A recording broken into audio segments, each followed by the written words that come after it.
Good afternoon mga guys. Ngayong hapon dahil halos alauna na. So magandang hapon. So ipapakita sa inyong video ay kung paano mag-vacuum ng car aircon. Kasi iba-vacuum ko siya dahil pinalitan ko yung ori ng evaporator kasi may singaw na siya. So kailangan nating palitan. Then pag nagpalitan yan, pag binuksan natin yan, binaklas natin yung mga pyesa ng aircon, kailangan natin siyang i-vacuum. So, ano nga muna pala ang kahalagahan, importansya ng ng vacuum o pagba-vacuum sa ating car AC. So, ang kahalagahan nito para maiwasan yung kumbaga air pack sa loob ng system ng aircon natin, para kumbaga yung lamig ay diretso ang lamig na maramdaman mo. Kasi kung may air pack, may air pack dyan sa loob ng system, pag dumaan yung air pack sa expansion valve, so ang expansion valve ay napakaliit, parang karayom lang yung butas niya. Kapag dumaan dito yung air pack, hindi na siya bubuga ng lamig na yun. So ang mangyayari, magkaroon ng gap sa iyong system. Malamig, minsan mawala yung lamig na naman, tapos may iinit na naman siya, lalo na kung ang air pack ay marami sa system mo. So mahirap yun kasi hindi consistent yung lamig ng iyong car AC. So sana nakuha nyo po kalagahan na matanggal po yung air pack sa loob ng system natin. Parang katulad din sa brake, kapag ang papalit ko ng preno, pag binuksan mo yung system ng preno, kailangan mo siyang ang tawag natin dyan, i-bleeding. So katulad din ito, kailangan matanggal yung mga moisture, matanggal yung hangin sa loob ng system. Okay, ano ang mga kailangan sa sa ating pagbabacuum? So una ay yung tinatawag nating vacuum pump.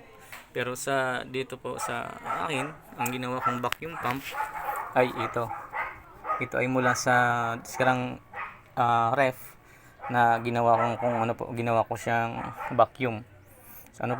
So kung matingnan natin, andito yung niya. Dito binubuga yung hangin o moisture na nagmumula sa system. Dito siya ang buga.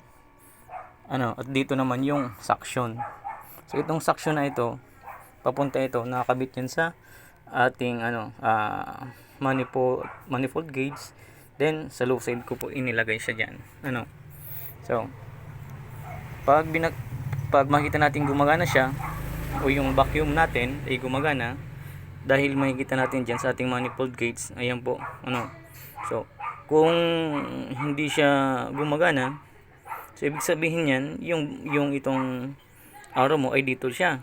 Ibig sabihin may ang sa loob ay may wala siyang pressure.